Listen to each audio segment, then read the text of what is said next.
കഴിഞ്ഞ 10 വർഷത്തെ LDF സർക്കാരിന്റെ ഭരണം കണ്ട് ജനങ്ങൾ മടുത്തിരിക്കുകയാണെന്നും വരാനിരിക്കുന്ന തെരഞ്ഞെടുപ്പിൽ UDF വ്യക്തമായ ഭൂരിപക്ഷത്തോടെ അധികാരത്തിൽ വരുമെന്നും തിരുവനന്തപുരം MP ശശി തരൂർ സംസ്ഥാനത്തെ 59 മണ്ഡലങ്ങളിൽ നടത്തിയ വിപുലമായ പ്രചാരണങ്ങളിൽ നിന്ന് ജനങ്ങളുടെ മാറ്റത്തിനായുള്ള ആഗ്രഹം നേരിട്ട് മനസ്സിലാക്കാൻ സാധിച്ചുവെന്നും പ്രത്യേകിച്ച് യുവജനങ്ങൾക്കിടയിൽ UDFന് വലിയ ആവേശവും പിന്തുണയുമാണ് കാണാൻ കഴിയുന്നതെന്നും അദ്ദേഹം നിരീക്ഷിക്കുന്നുണ്ട്. സർക്കാരിനെതിരെയുള്ള ശക്തമായ ഭരണവിരുദ്ധ വികാരം വോട്ടെടുപ്പിൽ പ്രതിഫലിക്കുമെന്നും ഏപ്രിൽ 9-ന് ജനങ്ങൾ UDF സർക്കാരിനെ തെരഞ്ഞെടുക്കുമെന്നും അദ്ദേഹം അവകാശപ്പെടുന്നു. LDF സർക്കാർ പുറത്തിറക്കിയ പ്രോഗ്രസ് റിപ്പോർട്ടിലെ അവകാശവാദങ്ങളെ തരൂർ രൂക്ഷമായ ഭാഷയിലാണ് വിമർശിക്കുന്നത്. അതുപോലെ 5 വർഷം കൊണ്ട് പൂർത്തിയാക്കാമെന്ന് പറഞ്ഞ വാഗ്ദാനങ്ങൾ 10 വർഷം എടുത്ത് പൂർത്തിയാക്കിയതിനെ എങ്ങനെയാണ് വലിയ നേട്ടമായി കാണാൻ കഴിയുക എന്നത് അദ്ദേഹം ചോദിക്കുകയാണ്. ഉമ്മൻചാണ്ടി സർക്കാരിന്റെ കാലത്ത് 5 വർഷം കൊണ്ട് 4.64 ലക്ഷം വീടുകൾ നിർമ്മിച്ചപ്പോൾ LDF 10 വർഷം കൊണ്ട് 5 ലക്ഷം വീടുകൾ പൂർത്തിയാക്കിയത് വലിയ പുരോഗതിയല്ലെന്ന് അദ്ദേഹം കണക്കുകൾ നിരത്തി വ്യക്തമാക്കുന്നു. വിഴിഞ്ഞം തുറമുഖം, ഗെയിൽ പൈപ്പ് ലൈൻ തുടങ്ങിയ പദ്ധതികളിൽ LDF മുൻപ് സ്വീകരിച്ചിരുന്ന എതിർപ്പുകളെയും അദ്ദേഹം ഓർമ്മിപ്പിക്കുന്നുണ്ട്. അതുപോലെ ഓരോ അഴിമതികളും അദ്ദേഹം എണ്ണി പറയുമ്പോൾ കേട്ടു നിൽക്കുന്നവർ വരെ കണ്ണു തള്ളിപ്പോവുകയാണ്. എന്തായാലും അദ്ദേഹത്തിന്റെ ആ പ്രതികരണ വീഡിയോ നമുക്കൊന്ന് കണ്ടു നോക്കാം. അവര് 5 വർഷത്തിൽ പൂർത്തിയാക്കാന്ന് പറഞ്ഞ വാഗ്ദാനങ്ങളെ അവർ 10 വർഷത്തിൽ പൂർത്തിയാക്കി എന്ന് പറയുന്നു. അതൊരു ഉദാഹരണമാണ് വീട് കെട്ടിക്കൊടുക്കല്. നിങ്ങൾക്കറിയാം, ഒരു സാധാരണ റേറ്റാണ് 1 ലക്ഷം വീട് ഒരു വർഷത്തിൽ കെട്ടാൻ സാധിക്കണം. അപ്പോൾ നമ്മൾ ഓരോരോ വിധത്തിൽ നോക്കുമ്പോൾ ഉമ്മൻചാണ്ടി സർക്കാരിന്റെ കാലത്ത് എൻ്റെ ഓർമ്മയിൽ 4.64 lakhs ആണ് നമ്മൾ കെട്ടിയത് 5 വർഷത്തിൽ. പക്ഷേ 50,000 വീടുകളുടെ കൺസ്ട്രക്ഷൻ ആരംഭിച്ചു കഴിഞ്ഞിട്ടുണ്ടായിരുന്നു. ഇവരിപ്പോൾ 10 വർഷത്തിൽ 5 ലക്ഷം വീട് കെട്ടി എന്ന് പറഞ്ഞാൽ അത് വലിയൊരു കാര്യമാണ്. അത് പ്രോഗ്രസ് ആണോ? കേരളത്തിൽ 59 കൺസ്റ്റിറ്റ്യുവൻസിയിൽ പ്രചരണം ചെയ്തിട്ട് 12 ജില്ല എത്തി. ഇലക്ഷൻ കമ്മീഷൻ നമുക്ക് സമയം തന്നത് പോരാന്നൊരു പരാതി ഉണ്ടായിരുന്നു. ഒരു 10-40 സ്ഥാനാർത്ഥികളെ ആവശ്യപ്പെട്ട ശേഷം കൂടി അവർ എത്താൻ സാധിച്ചില്ല. പക്ഷേ എന്നാലും എനിക്ക് നമ്മളുടെ സംസ്ഥാനത്തിൻ്റെ മൊത്തം ജനങ്ങളുടെ ഒരു മൂഡ് അസസ് ചെയ്യാൻ ഒരു സാധ്യതയുണ്ടായിരുന്നു. ഞാനിത് കണ്ടിരിക്കുന്നത് ശരിക്ക് ഒരു വിഹാരമുണ്ട്. UDFന്റെ പുറകെയാണ്. Momentum is with us. ഞങ്ങൾ മുന്നോട്ട് പോവും, ഒരു സംശയവുമില്ലാതെ.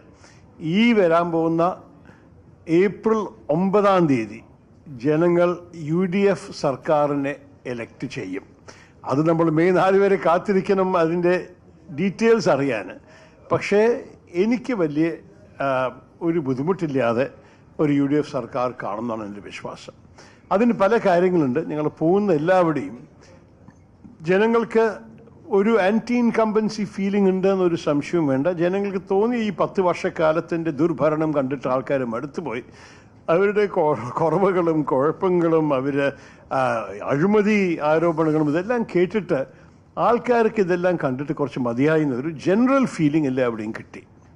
അതിൻ്റെ ഒപ്പം ഞങ്ങളുടെ സന്ദേശത്തിന് വേണ്ടി ഒരു പൂർണ്ണ പിന്തുണ എല്ലാവരുടെയും കാണാൻ സാധിച്ചു. ഭയങ്കര ആവേശം എല്ലാവരുടെയും. പ്രത്യേകിച്ച് ഒരു സന്തോഷമുള്ളത് നമ്മുടെ ചെറുപ്പക്കാർ ഇറങ്ങി വരലും ഞങ്ങളുടെ സ്ഥാനാർത്ഥികളുടെ പുറകെ ഓടലും ചിയർ ചെയ്യണതും അവരുടെ ആ ആവേശവും ആ ഊർജയും കാണുമ്പോൾ എൻ്റെ ആത്മവിശ്വാസവും എല്ലാ ദിനവും കൂടി.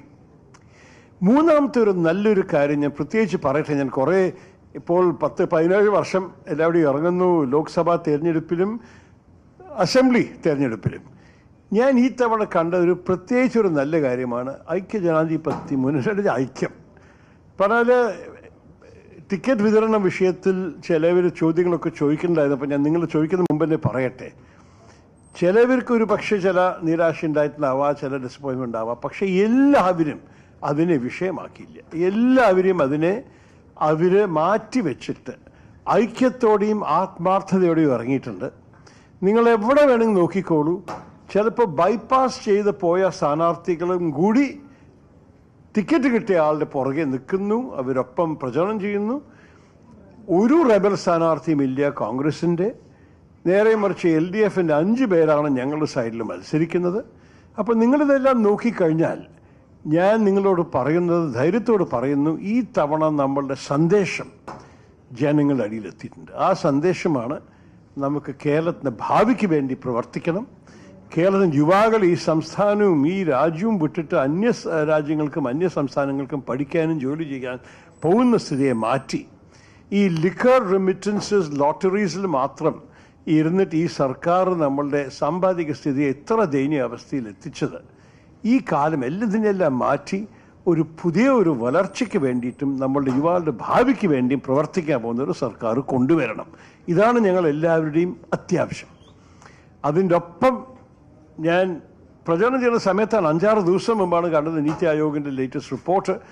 നമ്മളുടെ 18 പ്രധാനപ്പെട്ട സംസ്ഥാനങ്ങളുടെ ഫിസ്ക്കൽ മാനേജ്മെൻറ്റും ഫിസ്ക്കൽ ഹെൽത്തും അനലൈസ് ചെയ്തിട്ട് റിപ്പോർട്ട് എഴുതി റാങ്കിങ് ഇറങ്ങിയപ്പോൾ 18 സ്റ്റേറ്റിൽ 15ാമത്തെ റാങ്കാണ് കേരളത്തിൻ്റെ. ഈ സ്ഥിതി മാറ്റേണ്ടി വരും. നമുക്ക് കോമ്പറ്റൻസ് വേണം, അറിവും കഴിവും അനുഭവമുള്ള ആൾക്കാരെ വേണം.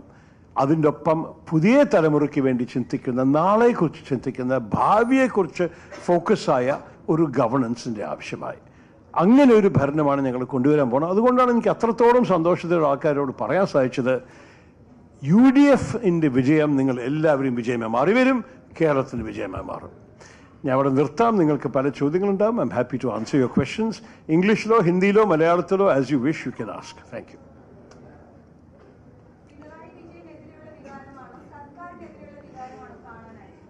ചോദ്യത്തിന് അർത്ഥം മനസ്സിലായി. കാരണം സർക്കാരിൻ്റെ എതിരാണ് എന്നാണ് ഞാൻ കാണുന്നത്. നിങ്ങൾക്കറിയാം, ഈ 17 വർഷക്കാലം ഞാൻ വ്യക്തിപരമായിട്ട് രാഷ്ട്രീയം കളിക്കുന്ന ഒരാളല്ല.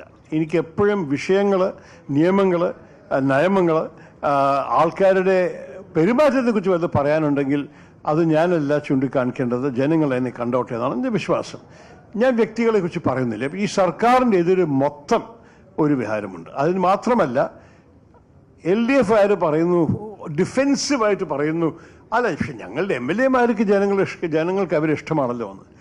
അങ്ങനെ ഒരു സാഹചര്യത്തിൽ കൂടി ഞാൻ ചൂണ്ടിക്കാണിക്കുക എന്താണ്, ഈ MLA-മാർക്ക് നിങ്ങൾ ഇഷ്ടമുണ്ടോ ഇഷ്ടമില്ലേ, അവരുടെ പ്രവർത്തനം ഈ ഒന്നും കൊള്ളാത്തൊരു സർക്കാരിനെയാണ് അവർ പിന്തുണ കൊടുത്തിരിക്കുന്നത്. അതുകൊണ്ട് ഈ സർക്കാരിനെ നിങ്ങൾക്ക് മാറ്റണം എന്നൊരാഗ്രഹമുണ്ടെങ്കിൽ നിങ്ങൾക്ക് MLA ഇഷ്ടമുണ്ടോ ഇഷ്ടമില്ലേ, ഞങ്ങൾ നിങ്ങളെ അതിനേക്കാട്ട് ഇഷ്ടപ്പെടുത്താൻ സാധിക്കുന്ന ഒരു MLA ഞങ്ങൾ തരാം. പക്ഷെ നിങ്ങൾ മാറ്റത്തിന് വേണ്ടി വോട്ട് ചെയ്യണമെന്ന് ആ സന്ദേശം ജനങ്ങളുടെ അടിയിൽ എത്തിയിട്ടുണ്ട്.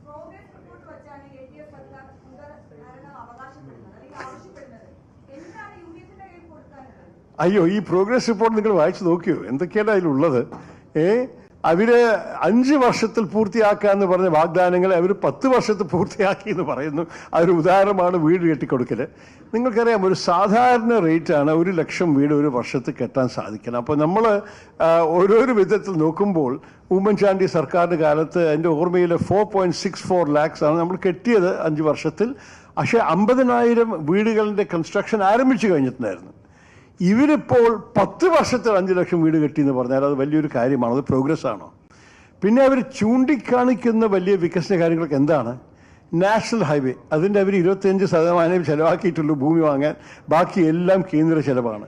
ഗെയിൽ പൈപ്പ് ലൈൻ അവർ എതിരിച്ചു. പക്ഷെ അത് അവസാനത്തെ UDF സർക്കാർ ആരംഭിച്ച ശേഷം നമ്മൾ കെട്ടി. അതിപ്പോൾ അവർക്ക് വലിയൊരു വികസന അച്ചീവ്മെൻ്റ് ആണ്. വിഴിഞ്ഞം തുറമുഖം നിങ്ങൾക്ക് എല്ലാവർക്കും അറിയാം, ഞാൻ അതിൽ തുടക്കം മുതൽക്ക് ഇൻവോൾവ് ഒരു വ്യക്തിയാണ്. അവരുടെ എതിർപ്പ് 100% ഉണ്ടായിരുന്നു അവസാനത്തെ ദിനം വരെ. അവർ ഭരണത്ത് വന്ന ശേഷമാണ് വിഴിഞ്ഞം തുറമുഖൻ്റെ ഗുണങ്ങളൊക്കെ പഠിക്കാൻ തുടങ്ങിയത്. അപ്പോൾ ഈ പ്രോഗ്രസ് റിപ്പോർട്ടിനെ വലിയ സീരിയസ് ആയി എടുക്കാൻ കുറച്ച് ബുദ്ധിമുട്ടുണ്ട്. ഞാൻ നേരിട്ട് പറയട്ടെ, ഞങ്ങൾക്ക് കാണിക്കാനുള്ളത് രാജ്യം മുഴുവൻ ഞങ്ങൾ ഭരിച്ച ഒരു പാർട്ടിയായിട്ട് ഞങ്ങൾക്കൊരു ട്രാക്ക് റെക്കോർഡുണ്ട്. ഞങ്ങൾക്ക് അനുഭവമുള്ള, എക്സ്പീരിയൻസ് ഉള്ള, ക്വാളിഫൈഡ് ആയ ഞങ്ങൾക്ക് നേതാക്കളുണ്ട് സർക്കാർ നയിക്കാൻ.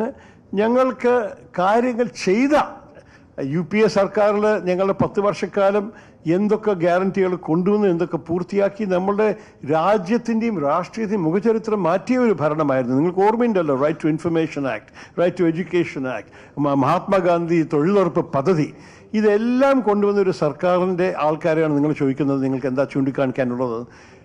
ഉമ്മൻചാണ്ടിയുടെ സർക്കാർ സമയത്ത് ഞങ്ങൾക്ക് കഷ്ടിച്ച ഒരു 1-2 സീറ്റിൻ്റെ മെജോറിറ്റി ഉണ്ടായിരുന്നുള്ളൂ. എന്നിട്ടും കൂടി അദ്ദേഹം ഈ വിഴിഞ്ഞം തുറമുഖം കൊണ്ടുവന്നു, ഗെയിൽ പൈപ്പ് ലൈൻ കൊണ്ടുവന്നു, നാഷണൽ ഹൈവേ കൺസ്ട്രക്ഷൻ ആരംഭിച്ചു, പല കാര്യങ്ങളും നമുക്ക് ചെയ്യാൻ സാധിച്ചിട്ടുണ്ട്. നമ്മൾ അതേപോലെ ഈ വരാൻ പോകുന്ന 5 വർഷം നിങ്ങൾക്ക് ഒരു സംശയവും വേണ്ട, UDF സർക്കാർ ചെയ്യുന്ന സേവനം ബൈ കമ്പാരിസൺ വിത്ത് ഈ 10 വർഷക്കാലത്തെ LDF സേവനം നിങ്ങൾക്ക് നല്ലൊരു വ്യത്യാസം കാണും. In A positive.